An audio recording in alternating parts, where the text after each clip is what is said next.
Sokuluq büt bari teң abi өстөр кеч берген mo жерден. Кызыл китепти мынакей берген.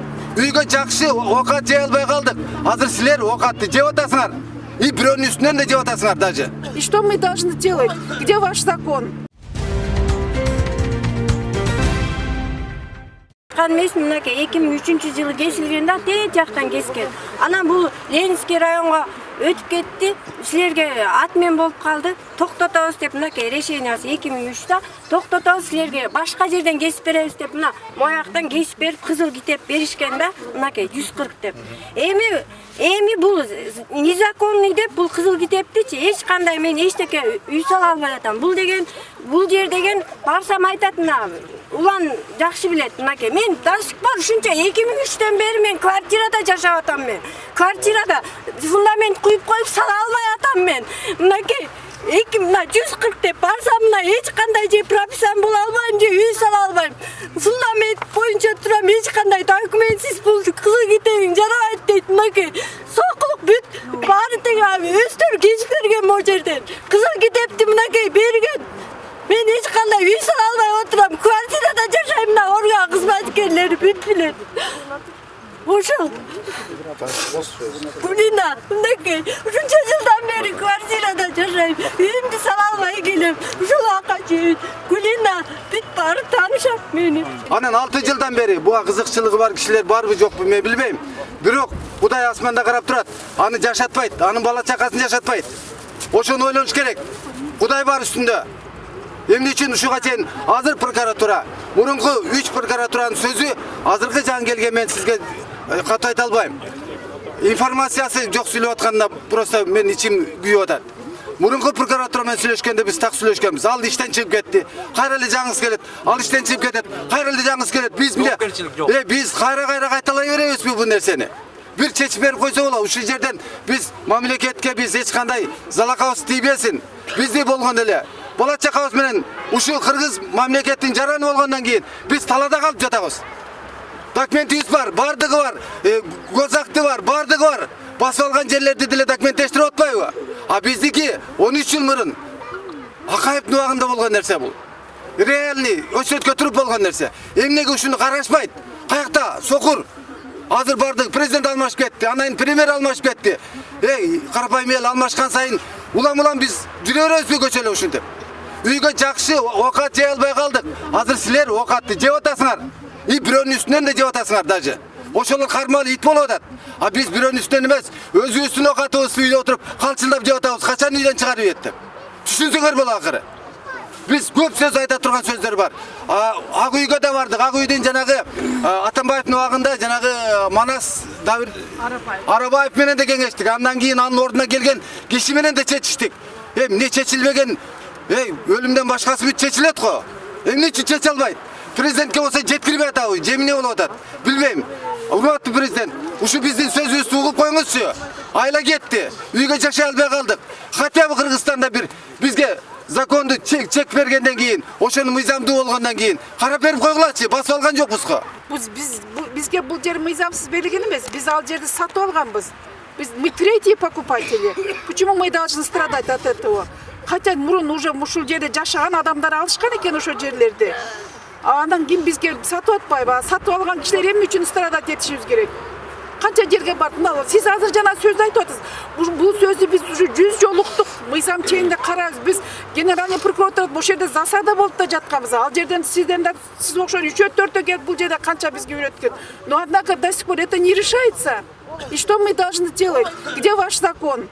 Вот это. Канча жылдан бери? 5 жыл мына 5 жыл. Биринчи линия арестке түшкөн баары.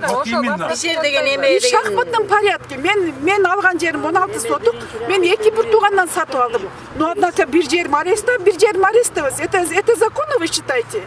Мен учкун экини, могу эл шайлаган кварталыймын. Азыр 5 жыл болду ушул көйгөй менен жүргөнүбүзгө. Бул өкмөттөн келгендер менен биздин элдин эч кандай бири-бирибизге байланыша албай атабыз. Эмнеге дегени чогулган себеби ошол. 5 жылдан бери арест, уктуңуздар. Арест чечилбейт. Бул өкмөт жактан деп жүрөт, булар сотко, прокуратурага деп туруп эле ошол шылтоо менен келип атат. Экинчиси инфраструктура, суу, свет, жол маселеси. Бул суу, свет, жол маселеси Bizde аябай мындай кыйынчылык менен чечиле турган маселе болуп атат да.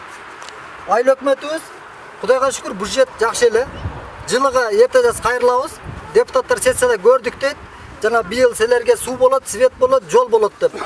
Бирок 13 жылдан бери былтыр кичине аракет болду. Былтыркы биздин айыл өкмөт Нурболот Сапарбекович ошол келип туруп бизге свет, суу, жолго полный бюджеттен акча бөлүп, жанагы суубузду чыгарды, светибизге тартып берди. Biz ага чейин өзүбүз маяктан акча чогултуп, могу трансформаторларды, светтерди өзүбүз койгонбуз. Бул эл өзү кылып аткан да. Анан түтүндү айта кетсеңиз. Я. Канча киши, канча түтүн? Biz 10 миңнен чогултканбыз. Азыр эле чогултуп атабыз 10 миңнен кишини. Ар бир түтүн 10 миңнен чогултуп, өзүбүздүн оокатыбызды кылып атабыз. Мисалы, чыккан балчык жолдарыбызга шагал төгөбүз, жанагы трансформаторубуз бузулуп калса аны оңдойбуз. Короче, өкмөт жактан бизге кандай жардам талап кылабыз биз? Бизге суубузду 1 жыл болду чыкканына жатат. Бул 1 жыл болду айыл өкмөткө келген. 1 жылда айыл өкмөт болуп келди, биз кайрылдык. Сууду биз трубаларды тартабыз деп 1 жылдан бери тендер ойнолот. Бирок тендер акча бөлүндү дейт да, тендер болуп атат, прокуратурада, анда бунда деп, бирок бизге жетип келбейт элге. Мына азыр канча болду? Дагы 3 айдан бери ошол дагы эле ошол. 1 жыл болду трансформаторлар коюлган, иштелбей турат. 3 трансформаторубуз өткөн электриктерди алып келип өзүбүздүн чөтөгүздөн техас мотор кылдырдык полный. Алар уже отуруп баратат деди. Бир эле 400 трансформатор менен азыр 120 түтүн отурат. 120 түтүн жана трансформаторлар силер кышында жарылат дейт. Нагрузка менен отурат дейт. Анан биз ал боюнча РЭСке кайрылдык, акимиятка кайрылдык. РЭСке барсак, могу линия десятка аябай мощность жок, мында күчсүз деп туруп бизге бербей атат да. Бирок элге бербей жатат. Могу кашарлар турат бизден кийин. Индус дугандар ачып атат. Темир заводдорду тиз ишти немелерди, трансформаторларды коюп туруп, ал бизнесмендер ишини кылып атат. Бирок биздин элге 250 киловаттык трансформаторго топ бербей атат. Буга рейс дагы, өкмөт дагы барды күнөөлүү. Азыр мен чынын айтайын, эрте жаз биз мурдагы аким менен ызылдашып, канча миллионго шагал төктүк? 3 миллионго тендер өттү, 2 миллион. 2 миллионго центральный көчөлөрүбүзгө шагал төгүп алып, азыр эптеп жолго чыгып атабыз, Кудайга шүгүр. Бирок бардыгына шүгүр кылабыз. Бирок биз өкмөттө кайрыларыбыз, бизге эмнеге могундай 13 районго ошотуп туруп, бекитип туруп, вообще эч ким келбейт да, карабайт. Биз барбаган жерибиз калган жок. Мына эл менен бардыгы билет. Арес боюнча, суу боюнча, свет боюнча өткөндө депутаттарыбыз бизди дагы алдады. Силерге 2020-жылга мына мектептерге полный проекттерди биз бердик. Кудай буйрса силер мектептүү да болосуңар дейт. Бул эми элдин үстүнөн күлгөн да. Биз дагы Кудайга шүкүр окумуштуу элдербиз. Аны жогору жактан сурасак, силер светиңерди коюп алгачы биринчи, мектепти каякта коюп атасыңар деп бизди ошентип шылдыңдайт. Шайлоого карата. Шайлоого биз эч кимге бербейбиз. Биз шайлоодо Кудай буйрса 5 жыл алдана берип уже эл тажаган. Эми өзүбүз шайлоодо ага чейин сүйлөшөбүз деп атабыз, Кудай буйрса. Эми 120 түтүнбү ошондо? Жок, 600 участоктон азыр 120 түтүндө эл жашайт. Кышта свет, суу жок маселеси менен азыр бир 200 түтүндүн жарымы квартиралап жүрөт. Аркасы жоктор, ошонто эле өзүнүн кара суу ташып, жана кара шуак үйүндө жашап атат. Өкмөт өкүлдөрүнөн Азыр прокуратура менен бул айыл өкмөттү кайла эмне кылып атышат, кайсы стадияда экен? Бул жерде азыр жана билесиздер да өзүңүздөр жакшы. Жогорку соттун чечими чыккан, сот органдарынын баарынын чечими чыккан. Мамлекеттик актылардын баардыгы жокко чыгарылган. Ошону азыр мыйзам чегинде карап туруп бир жооп берилет сиздерге. Жерлердин баардыгы туура эмес берилген деп. Бул жердеги өзү мыйзам талаасында арыз жазып, тийиштүү документтерди чогултуп, ошо үйгө муктаж болгон адамдарга бериле турган жерлер андай документи жок эле берилип калган экен. Ошондуктан доо арыздар жазылып, жокко чыгыптыр. Кимдер беришкен? Андай эмес, муктаждуу адамдарга берилген. Ошолорго чара көрүлдүбү? Чара көрүлүп, кылмыш иш козголуп, азыр Анда 13 жылдан Сокулук райондук сотунда каралып. Канча жылдан бери? Сокулук райондук сотунда каралып. 13 жылга чейин Документтерин баарын берип атпайбы? каких-либо нарушений действующего законодательства при предоставлении земельных участков и выдаче госактов не выявлено, деген. Это было в 2014 году. В 2015 году тот же Калиев, да, пишет на нас иск. Это что говорит? О круговой коррупции. Это сговор. Айыл өкмөтү, судьи и прокуратура. Об этом почему все молчат?